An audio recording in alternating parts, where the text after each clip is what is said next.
أتى أمر الله فلا تستعجلوه سبحانه وتعالى عما يشركون ينزل الملائكة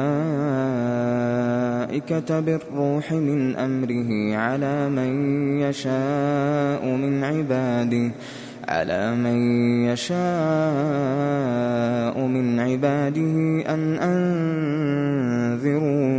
أن أنذروا أنه لا إله إلا أنا فاتقون خلق السماوات والأرض بالحق تعالى عما يشركون خلق الإنسان من نطفة فإذا هو خصيم مبين والأنعام خلقها لكم فيها دفء ومنافع ومنها تأكلون ولكم فيها جمال حين تريحون وحين تسرحون وتحمل أثقالكم إلى بلد لم تكونوا بالغيه إلا بشق الأنفس إن ربكم لرؤوف رحيم والخيل والبغال والحمير لتركبوها وزينة ويخلق ما لا تعلمون وعلى الله قصد السبيل ومنها جائر ولو شاء لهداكم أجمعين هو الذي أنزل من السماء ماء لكم منه شراب ومنه شجر فيه تسيمون ينبت لكم به الزرع والزيتون والنخيل والأعناب ومن كل الثمرات إن في ذلك لآية لقوم يتفكرون وسخر لكم الليل والنهار والشمس والقمر والنجوم مسخرات بأمره إن في ذلك لآيات لقوم يعقلون وما ذرأ لكم في الأرض مختلفا ألوانه إن في ذلك لآية لقوم يذكرون وهو الذي سخر البحر لتأكلوا منه لحما طريا وتستخرجوا منه حلية تلبسونها وترى الفلك مواخر فيه ولتبتغوا من فضله ولعلكم تشكرون وألقى في الأرض رواسي أن تميد بكم وأنهارا وسبلا لعلكم تهتدون وعلامات وبالنجم هم يهتدون أفمن يخلق كمن لا يخلق أفلا تذكرون أفمن يخلق كمن لا يخلق أفلا تذكرون وإن تعدوا نعمة الله لا تحصوها إن الله لغفور رحيم والله يعلم ما تسرون وما تعلنون والذين يدعون من دون الله لا يخلقون شيئا وهم يخلقون أموات غير أحياء وما يشعرون أيان يبعثون إلهكم إله واحد فالذين لا يؤمنون بالآخرة قلوبهم منكرة وهم مستكبرون لا جرم أن الله يعلم ما يسرون وما يعلنون إنه لا يحب المستكبرين. وإذا قيل لهم ماذا أنزل ربكم قالوا أساطير الأولين ليحملوا أوزارهم كاملة يوم القيامة ومن أوزار الذين يضلونهم بغير علم ألا ساء ما يزرون. قد مكر الذين من قبلهم فأتى الله بنيانهم من القواعد فخر عليهم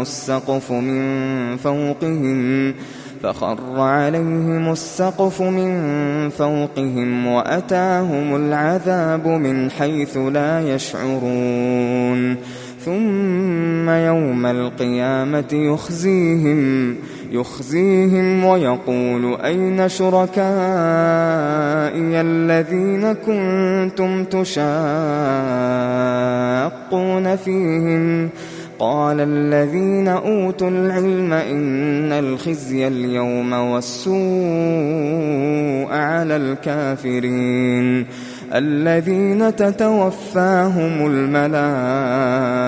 الملائكة ظالمي أنفسهم فألقوا السلم ما كنا نعمل من سوء بلى إن الله عليم بما كنتم تعملون. فادخلوا أبواب جهنم خالدين فيها فلبئس مثوى المتكبرين. وقيل للذين اتقوا ماذا أنزل ربكم قالوا خيرا للذين أحسنوا في هذه الدنيا حسنة ولدار الآخرة خير ولنعم دار المتقين. جنات عدن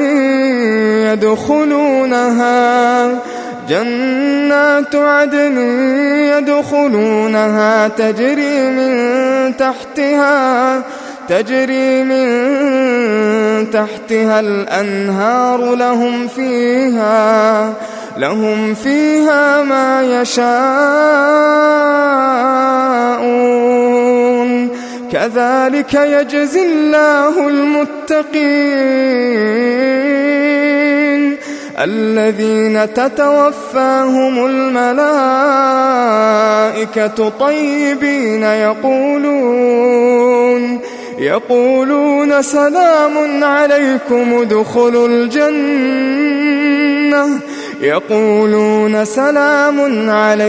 ادخلوا الجنة بما كنتم تعملون. هل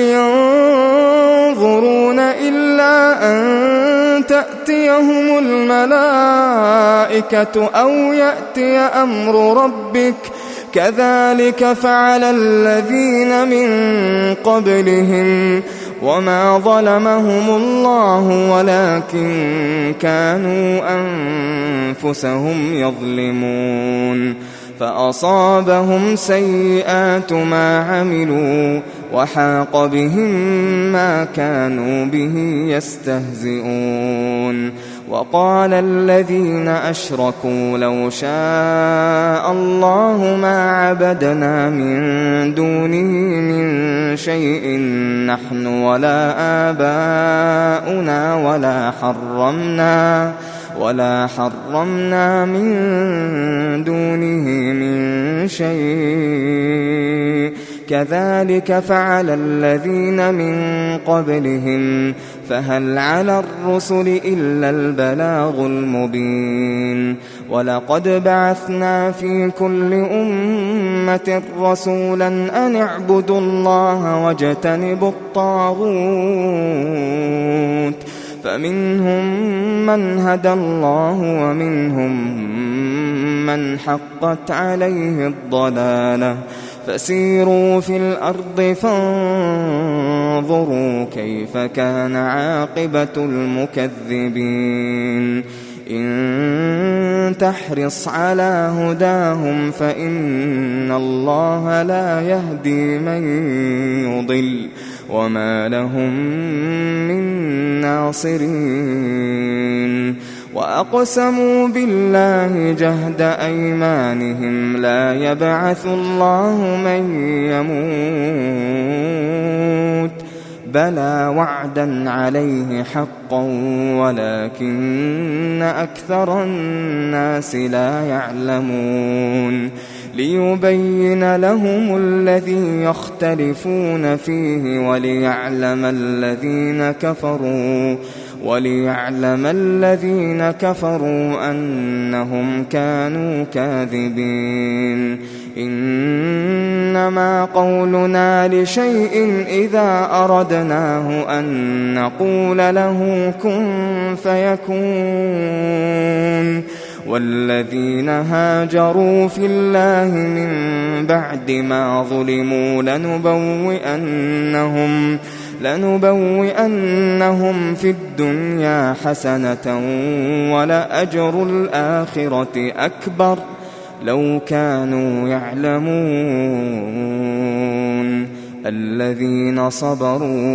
الذين صبروا وعلى ربهم يتوكلون وما أرسلنا من قبلك إلا رجالا نوحي إليهم فاسألوا أهل الذكر إن كنتم لا تعلمون بالبينات والزبر وأنزلنا إليك الذكر لتبين للناس ما نزل إليهم ولعلهم يتفكرون أفأمن الذين مكروا السيئات أن يخسف الله بهم الأرض أو يأتيهم العذاب من حيث لا يشعرون أو يأخذهم في تقلبهم فما هم بمعجزين أو يأخذهم على تخوف فإن ربكم لرؤوف رحيم أولم يروا إلى ما خلق الله من شيء يتفيأ ظلاله عن اليمين والشمائل سجدا لله وهم داخرون ولله يسجد ما في السماوات وما في الأرض من دابة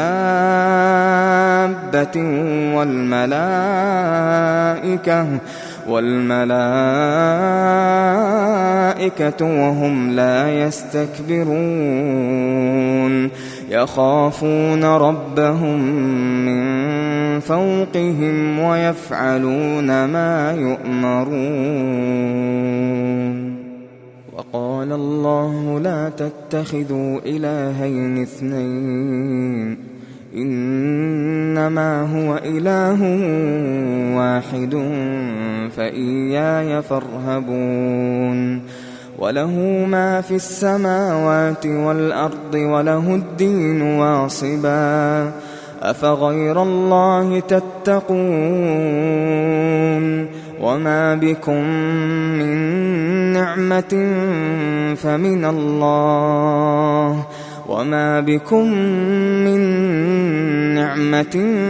فمن الله ثم إذا مسكم الضر فإليه تجأرون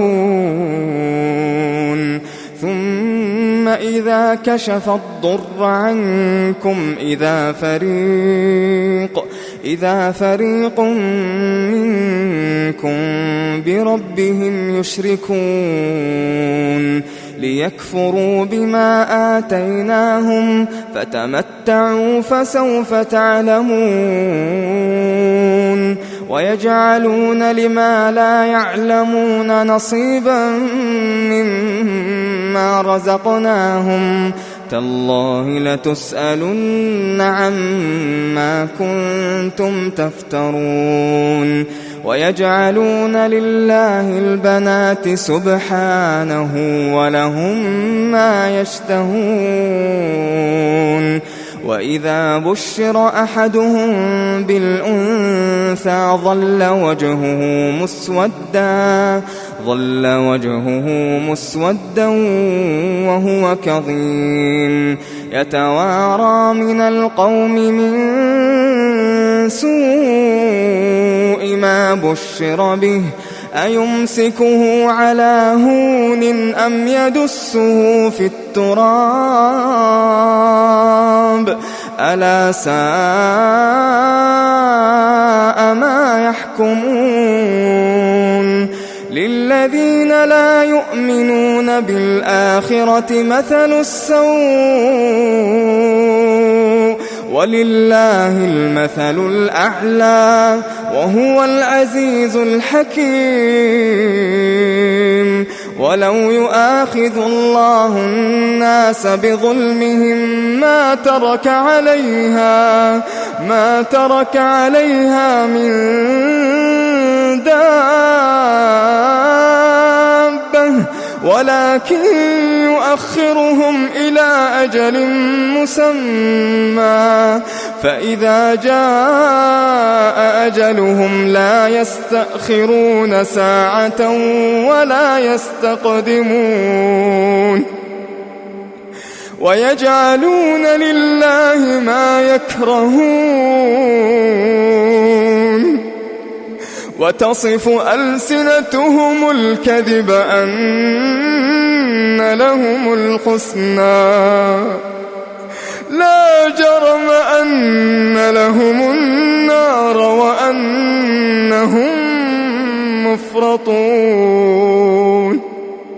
تالله لقد أرسلنا إلى أمم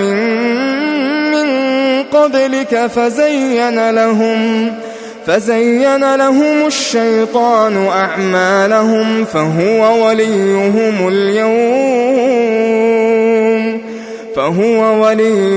اليوم ولهم عذاب أليم وما أنزلنا عليك الكتاب إلا لتبين لهم الذي اختلفوا فيه وهدى ورحمة لقوم يؤمنون والله أنزل من السماء ماء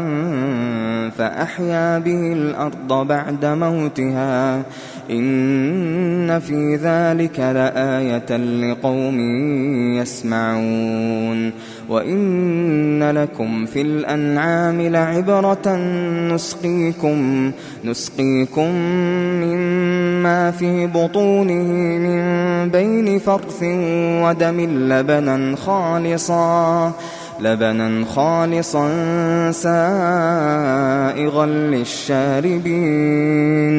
ومن ثمرات النخيل والأعناب تتخذون منه سكرا ورزقا حسنا إن في ذلك لآية لقوم يعقلون وأوحى ربك إلى النحل أن اتخذي من الجبال بيوتا ومن الشجر ومما يعرشون ثم كلي من كل الثمرات فاسلكي سبل ربك ذللا يخرج من بطونها شراب مختلف ألوانه فيه شفاء للناس إن في ذلك لآية لقوم يتفكرون والله خلقكم ثم يتوفاكم ومنكم من يرد إلى أرذل العمر لكي لا يعلم بعد علم شيئا إن الله عليم قدير والله فضل بعضكم على بعض في الرزق فما الذين فضلوا براد رزقهم على ما ملكت أيمانهم فهم فيه سواء أفبنعمة الله يجحدون والله جعل لكم من أنفسكم أزواجا وجعل لكم من أزواجكم بنين وحفدة ورزقكم من الطيبات أفبالباطل يؤمنون وبنعمة الله هم يكفرون ويعبدون من دون الله ما لا يملك لهم رزقا من السماوات والأرض شيئا ولا يستطيعون فلا تضربوا لله الأمثال إن الله يعلم وأنتم لا تعلمون ضرب الله مثلا عبدا مملوكا لا يقدر على شيء ومن رزقناه منا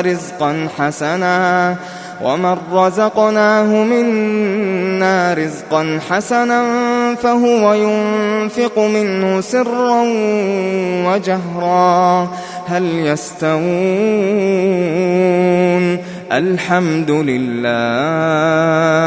بل أكثرهم لا يعلمون وضرب الله مثلا الرجلين أحدهما أبكم لا يقدر على شيء وهو كل على مولاه أينما يوجهه لا يأت بخير هل يستوي هو ومن يأمر بالعدل وهو على صراط مستقيم ولله غيب السماوات والأرض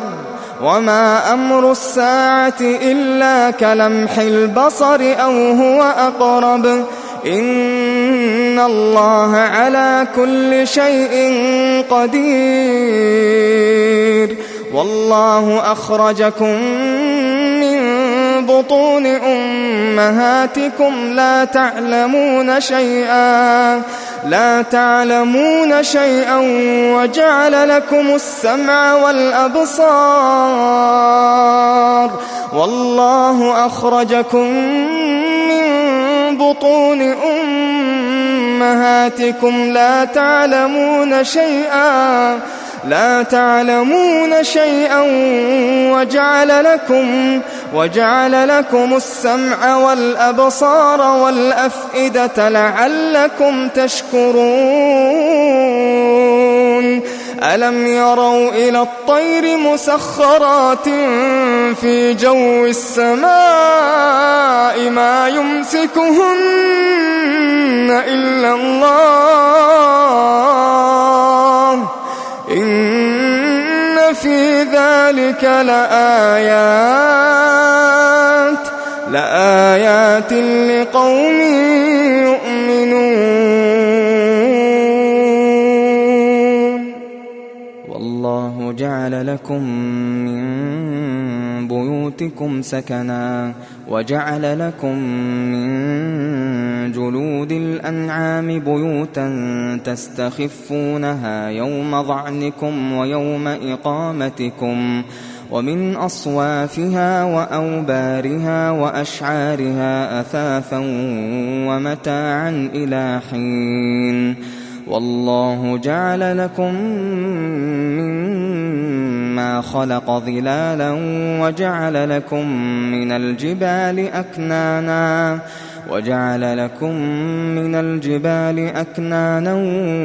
وجعل لكم سرابيل تقيكم الحر وسرابيل تقيكم بأسكم كذلك يتم نعمته عليكم لعلكم تسلمون فإن تولوا فإنما عليك البلاغ المبين يعرفون نعمة الله ثم ينكرونها وأكثرهم الكافرون ويوم نبعث من كل أمة شهيدا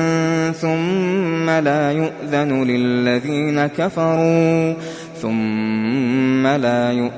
للذين كفروا ولا هم يستعتبون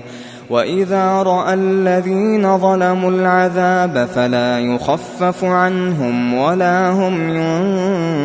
ينظرون وإذا رأى الذين أشركوا شركاءهم قالوا ربنا هؤلاء شركاؤنا الذين كنا ندعو من دونك فألقوا إليهم القول إنكم لكاذبون وألقوا إلى الله يومئذ السلم وضل عنهم ما كانوا يفترون الذين كفروا وصدوا عن سبيل الله زدناهم عذابا فوق العذاب بما كانوا يفسدون ويوم نبعث في كل أمة شهيدا عليهم من أنفسهم وجئنا بك شهيدا على هؤلاء ونزلنا عليك الكتاب تبيانا لكل شيء وهدى ورحمة وبشرى للمسلمين إن الله يأمر بالعدل والإحسان وإيتاء ذي القربى وينهى عن الفحشاء والمنكر والبغي يعظكم لعلكم تذكرون وأوفوا بعهد الله إذا عاهدتم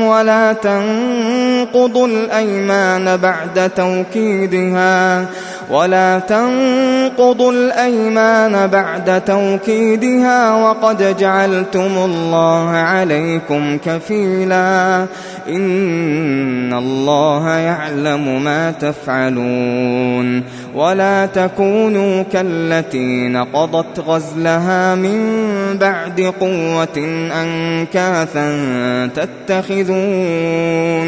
تتخذون أيمانكم دخلا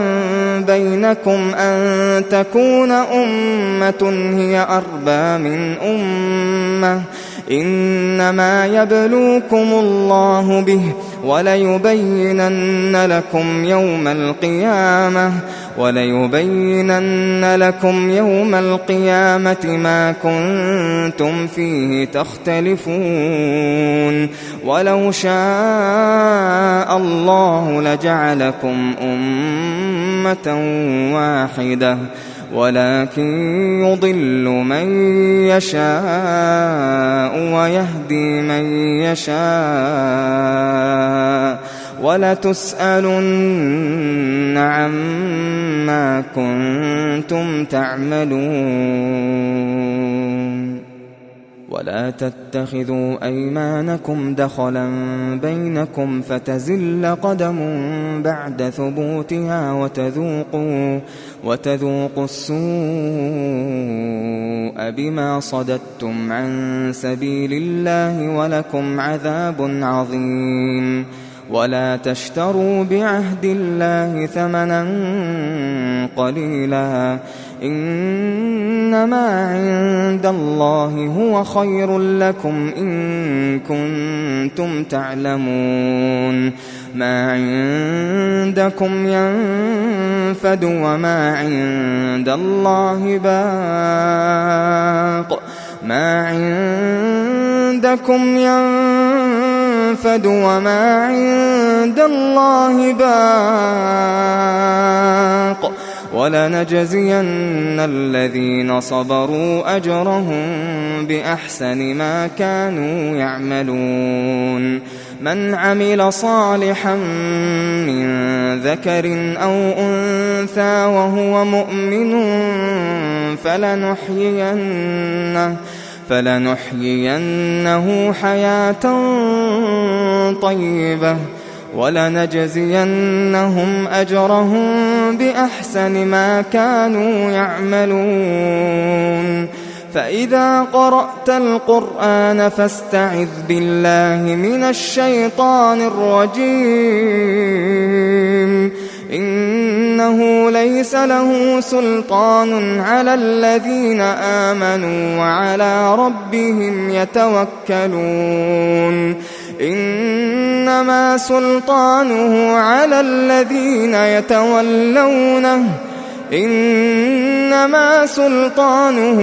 الذين يتولونه والذين هم به مشركون وإذا بدلنا آية مكان آية والله أعلم بما ينزل قالوا إنما أنت مفتر بل أكثرهم لا يعلمون قل نزله روح القدس من ربك بالحق ليثبت الذين آمنوا وهدى وبشرى للمسلمين ولقد نعلم أنهم يقولون إنما يعلمه بشر لسان الذي يلحدون إليه أعجمي وهذا لسان عربي مبين إن الذين لا يؤمنون بآيات الله لا يهديهم الله ولهم عذاب أليم إنما يفتري الكذب الذين لا يؤمنون بآيات الله وأولئك هم الكاذبون من كفر بالله من بعد إيمانه إلا من أكره وقلبه مطمئن بالإيمان ولكن من شرح بالكفر صدرا فعليهم غضب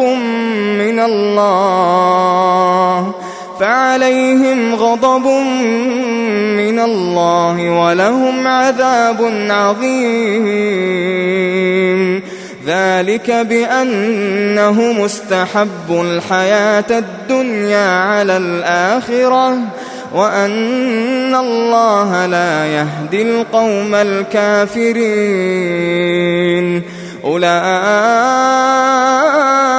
الذين طبع الله على قلوبهم وسمعهم وأبصارهم وأولئك هم الغافلون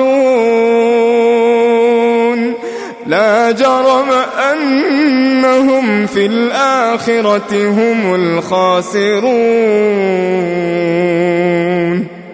ثم إن ربك للذين هاجروا من